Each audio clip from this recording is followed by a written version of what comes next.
जय हिंद दोस्तों, वंदे मातरम। स्वागत है दोस्तों आप सभी का स्टडी विद अक्षर मिश्रा के चैनल। जय हिंद दोस्तों, वंदे मातरम। स्वागत आप सभी का सिलेक्शन विद अक्षर मिश्रा के चैनल पर। आई होप दोस्तों आप लोग अच्छे होंगे और अच्छे ही रहना चाहिए दोस्तों। तो आइए दोस्तों, आज हम जानेंगे मगध के उत्थान के बारे में। इसके विषय में दोस्तों मैंने अगले वीडियो में भी काफी अच्छे तरीके से समझाया था। इसमें मैंने बताया था आपको मगध के राजनीतिक, आर्थिक और सामाजिक विस्तार के बारे में, जिसमें कि दोस्तों लोहे ने काफी महत्वपूर्ण भूमिका निभाई थी और मगध आगे चल के एक बहुत ही शक्तिशाली महाजनपद में परिवर्तित हो गया। तो आइए दोस्तों, आज हम जानेंगे कि मगध के जो 3 राजवंश थे जिन्होंने इसके विस्तार को चरमोत्कर्ष पर या चोटी पर पहुंचाया था, आज हम इसी के बारे में बात करेंगे। तो आइए दोस्तों जानते हैं कि कौन से 3 राजवंश थे जिन्होंने कि हर्यक वंश, शिशुनाग वंश और नंद वंश, इन्होंने मिलकर मगध को चरमोत्कर्ष पर पहुंचाया था। बात करें दोस्तों मगध के उत्थान के बारे में, तो 3 राजवंश थे, जैसे हर्यक वंश, शिशुनाग वंश और नंद वंश। हर्यक वंश, शिशुनाग वंश और नंद वंश। दोस्तों आपको कोई किसी भी प्रकार की कंफ्यूजन ना हो, इसलिए मैं इनका टाइम पीरियड भी आपको बता दूंगा, जिससे कि आपको समझ में आएगा सीक्वेंस वाइज कि ये कैसे था। हर्यक वंश जो कि 544 से 412 बीसी तक इसका टाइम पीरियड था। हर्यक वंश के पतन के बाद शिशुनाग वंश आया, जिसका टाइम पीरियड 412 से लेकर 344 बीसी का था।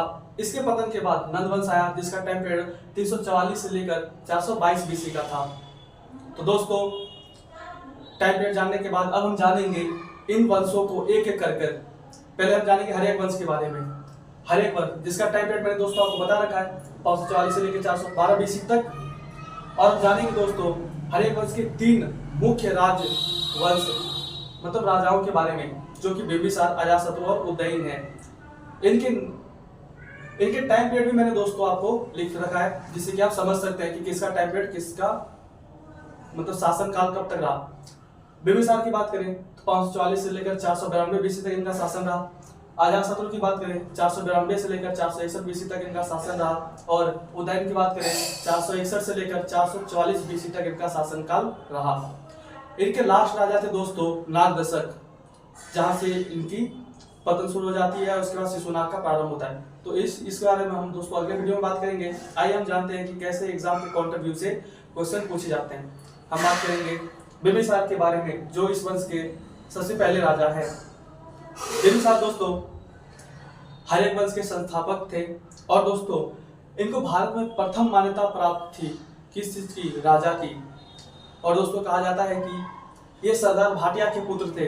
सरदार भाटिया मैंने आपको बताया था दोस्तों अगले वीडियो में कि हस्तिनापुर जिसमें कुरु वंश का शासन था, उस समय एक सरदार भी शासन कर रहे थे जिसका नाम था भाटिया। और दोस्तों बिंबिसार ने अपनी राजधानी राजगीर बसाई थी और इन्होंने साम्राज्य विस्तार के लिए मतलब अपने राजगीर जो इन्होंने साम्राज्य को अपना बसाया, उसके बाद इन्होंने और भी राज्य को जीता था, जैसे अंग हो गया। अंग के बाद अजातशत्रु ने वैशाली को भी जीता था, उदयन ने पाटलिपुत्र को स्थापित किया था। वैसे ही दोस्तों सीक्वेंस के वाइज इन्होंने अपने साम्राज्य को बढ़ाने के लिए साम्राज्यवाद की नीति अपनाई थी। साम्राज्यवाद की नीति का मतलब होता है अपने राज्य को विस्तार या बढ़ाने के लिए दूसरे राज्यों पे आक्रमण करना, युद्ध करना, ये साम्राज्यवाद का मतलब होता है। और दोस्तों साम्राज्य विस्तार के लिए साम्राज्यवाद की नीति अपनाई थी। इन्होंने अंग महाजनपद को जीता था।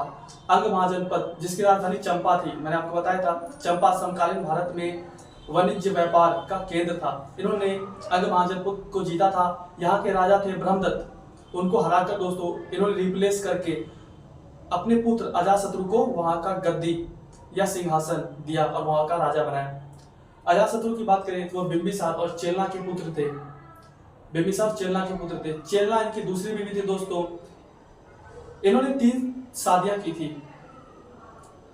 इसका अगर हम बात करें 3 शादियों की, तो इसका कारण था इन्होंने साम्राज्य विस्तार में जो शांतिपूर्ण नीति को अपनाया था, इसके दौरान इन्होंने 3 शादियां की थी, जिसके लिए इन्होंने वैवाहिक नीति अपनाया था। पहली थी मध्य कौशला।